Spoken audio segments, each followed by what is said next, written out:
So I saw Gremlins for the first time tonight. As you can see, I'm in the parking lot of a local movie theater because the local Regal Theater here in Utah was doing a showing of Gremlins. But I definitely have to tell you, going to the movie theater on Black Friday is a mistake. Would not recommend. My God, is it crowded. Now, when it comes to Gremlins, it's one of those films I was aware of and had seen a lot of references just largely through cultural osmosis, but this was my first time actually sitting down and watching the film. And I will definitely say this. It holds up pretty well for the most part, but there are definitely some spots in the film that are noteworthy of criticism. A few non sequiturs that go a little bit nowhere when it comes to the antics of the Mogwai in and of themselves. But it certainly holds up as a film. It's just definitely a relic of its time, a relic of a certain mentality around the holidays that I feel isn't really a thing anymore, but that's a whole separate philosophical rant for another time. But this is definitely one of those films they just really don't make anymore. And if I had to really summarize something when it comes to the biggest thing I noticed about this film, and it's something I've seen in a few other properties, but it shows just how much whimsy can act as a bit of a Trojan horse to some very horrifying scenarios. I mean, yeah, on its surface, it's like, oh yeah, it's like a nice, fun little holiday creature feature.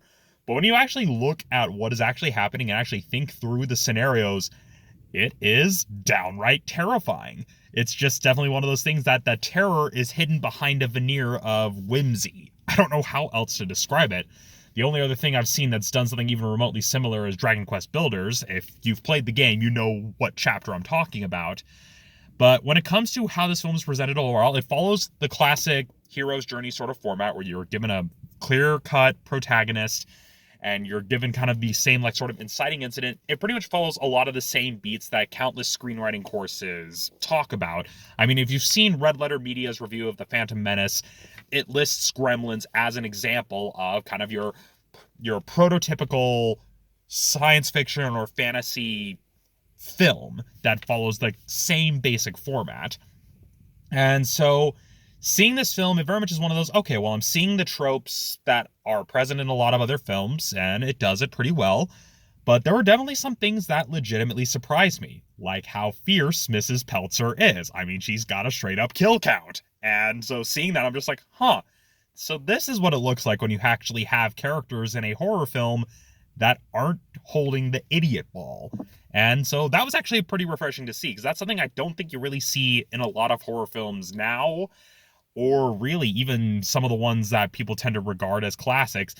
This was one of those cases where, oh, the characters aren't holding the idiot ball and causing the problems. It's actually the malevolent entity, in this case, the Mogwai, that are actually being sneaky and cunning, causing the problem. And so that was actually something that legitimately surprised me and was also kind of refreshing to see. And so it shows that it is possible to have a horror story where your main characters aren't stupid. And that's something I really wish screenwriters and certain writers wouldn't rely upon. So that was something I really liked. And naturally, of course, the creature effects. I mean, this was definitely before CGI became how everything was done. And so it was pretty refreshing to see how you see a blend of animatronics as well as stop motion creature effects for the larger crowd scenes, and even some smaller photographic trickery. One part that I kind of criticize a little bit is that it does kind of... The best way to describe it is that when you have the Mogwai in their cocoons and they're starting to hatch, they kind of bungled the reveal a little bit, because they make it sound like, well, not really sound like, they make it look like you're building up to this big grand reveal where you finally see the terrifying, like, new versions of the creatures. But then, I'm guessing because of limitations of what they were working with, they kind of had to not actually have that big grand reveal of what they look like. I mean, you get it a little bit later. It's one of those things that if I was in the editing room, I'd probably think, okay, well, maybe we don't need to show this shot. Maybe let's wait until this later sequence where we actually see them in full. But again, could be a case where maybe it was edited that way because of certain limitations, because when you're dealing with practical effects, you're at the mercy of a lot of things. Lighting, physics, time. It's definitely one of those things where I can understand why certain decisions were made, and I like how they tried to shoot around certain things so that way they wouldn't have to do as many of the creature effects, which definitely makes things a little bit stronger when you're going for that slow buildup of tension.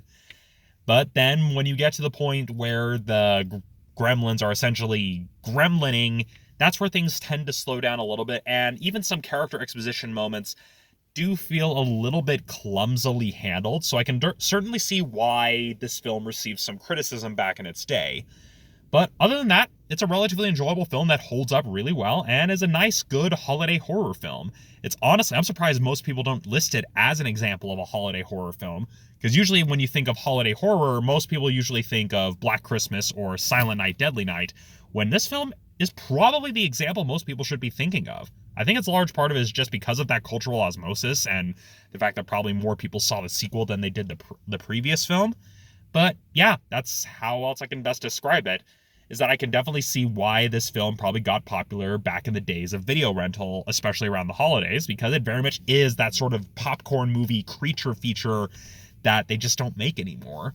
So yeah, I'm glad I saw it in theaters. It was definitely a very good experience, and it holds up surprisingly well. It's not perfect, definitely has some issues when it comes to its storytelling and some of the issues with its pacing, but overall, still a relatively enjoyable film. I can see why it had the cultural impact that it did. And yeah, what else can I really say about it? Honestly, not too sure. But it's cold, and this parking lot is crowded, and traffic is getting crazy, so I should probably get home. So until the next time I see a movie, I am gonna end it here.